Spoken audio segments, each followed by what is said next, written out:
사사기 하면 보통 삼손이나 기드온 같은 영웅들을 떠올리시죠? 그런데요, 사사기의 마지막 부분은 좀 다릅니다. 이건 영웅 이야기가 아니에요. 오히려 한 사회가 속에서부터 어떻게 완전히 무너져 내리는지 그 과정을 아주 생생하게 보여주는 기록이죠. 오늘 저와 함께 그 씁쓸한 마지막 이야기를 따라가 보시죠.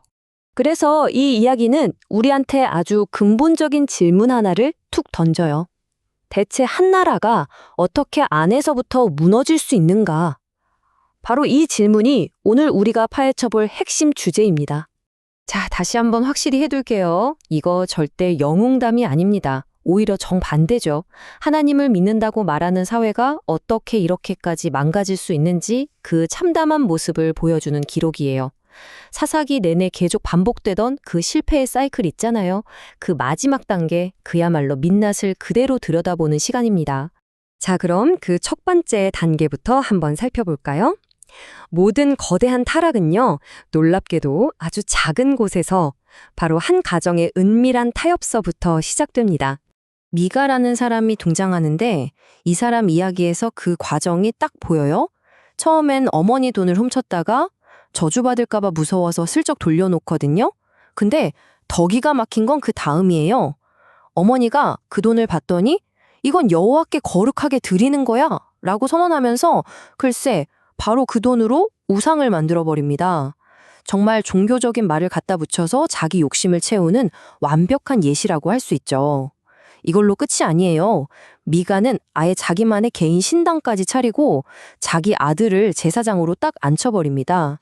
그리고 이 모든 이야기의 배경에 마치 배경음악처럼 계속 깔리는 구절이 하나 있어요. 바로 이겁니다. 그때 이스라엘의 왕이 없으므로 사람이 각기 자기의 소견에 옳은 대로 행하였더라.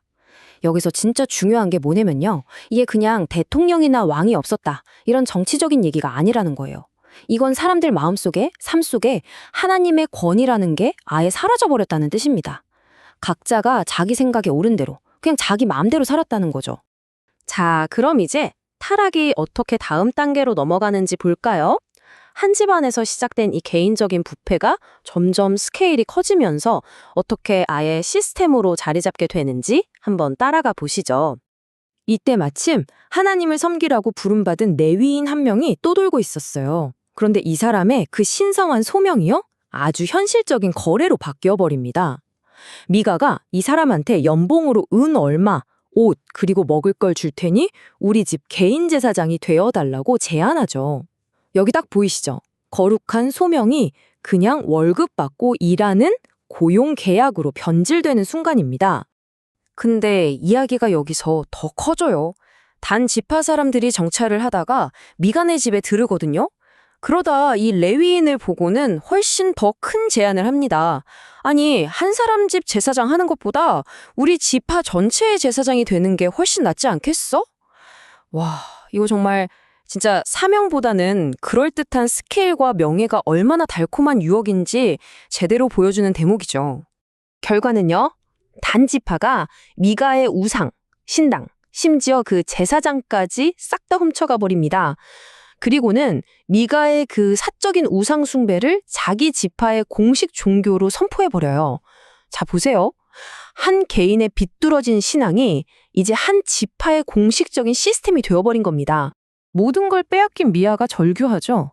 아니, 당신들이 내가 만든 내 신들을 훔쳐갔는데 그럼 나한테는 이제 뭐가 남았냐고? 이 외침 참 씁쓸하지 않나요?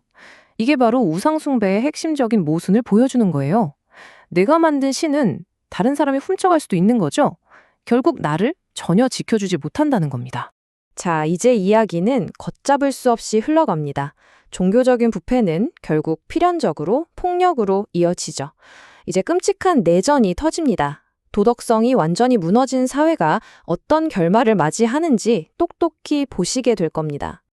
네, 사사기 전체를 통틀어 가장 끔찍하고 어두운 사건이 여기서 터집니다. 한 레위인의 첩이 베냐민 지파의 기브아라는 곳에서 정말 말로 다 못할 끔찍한 일을 당하고 결국 살해당합니다. 이 사건 하나가 이스라엘 전체를 충격에 빠뜨리는데 이건 그냥 범죄가 아니라 인간에 대한 최소한의 존중, 그 존엄성 자체가 완전히 박살났다는 걸 보여주는 사건이었어요. 그리고 이 사건이 결국 끔찍한 내전의 불씨가 되죠. 이 타임라인을 보시면 그 비극적인 과정이 그대로 보입니다.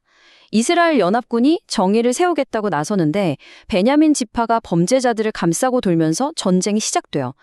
근데 진짜 놀라운 건 첫째 날, 둘째 날 전투에서 정의를 외치던 이스라엘이 연달아 패배한다는 겁니다. 엄청난 희생자를 내면서요. 셋째 날에 가서야 겨우 이기는데 그 결과는 베냐민 지파가 거의 전멸하는, 말 그대로 형제가 형제를 칼로 치는 최악의 비극이었습니다. 이 전쟁의 본질, 그 핵심 비극을 딱 한 문장으로 요약하면 바로 이겁니다. 그들은 죄를 미워했지만 결국 죄의 방식으로 싸웠다. 처음에는 분명 정의를 세우려는 의로운 분노였을지 몰라요. 근데 그게 결국 통제불능의 잔인한 복수국으로, 똑같은 폭력으로 변질되어 버린 거죠.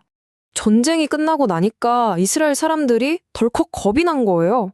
어떡하지? 우리 때문에 베냐민 지파가 아예 사라지게 생겼네. 그래서 자기들 실수를 만회하겠다면서 내놓은 해결책이 뭔지 아세요? 또 다른 폭력과 납치였습니다. 정말 이 뒤틀린 논리를 보세요. 도덕적인 기준이 무너진 상태에서 문제를 해결하려고 하니까 결국 더 큰 문제를 만들어낼 뿐이었던 거죠. 자, 이제 이 길고 어두운 이야기의 끝에 다다랐습니다. 사사기는 우리에게 어떤 해답을 주기보다 아주 묵직한 질문 하나를 남기면서 끝을 맺습니다. 결국 사사기는 시작과 똑같은 모습으로 끝나요. 나라는 망가졌고 신앙은 타협했고 그저 혼돈만 남았죠. 그리고 이 모든 상황을 압축하는 잊을 수 없는 한 문장이 다시 등장합니다. 바로 그 문장입니다. 그때 이스라엘의 왕이 없으므로 사람이 각기 자기의 소견에 옳은 대로 행하였더라.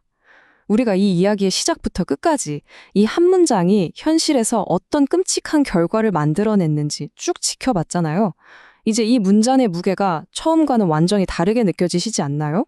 그래서 이 이야기는 시원한 해답 대신 우리 가슴에 박히는 질문 하나를 남깁니다. 과연 누가 이 끝없는 혼돈을 멈출 수 있는가? 사사기는 바로 이 질문을 우리에게 던지면서 진짜 리더십이 뭔지, 진정한 질서가 왜 필요한지를 처절하게 묻고 있는 거죠. 여러분은 어떻게 생각하시나요?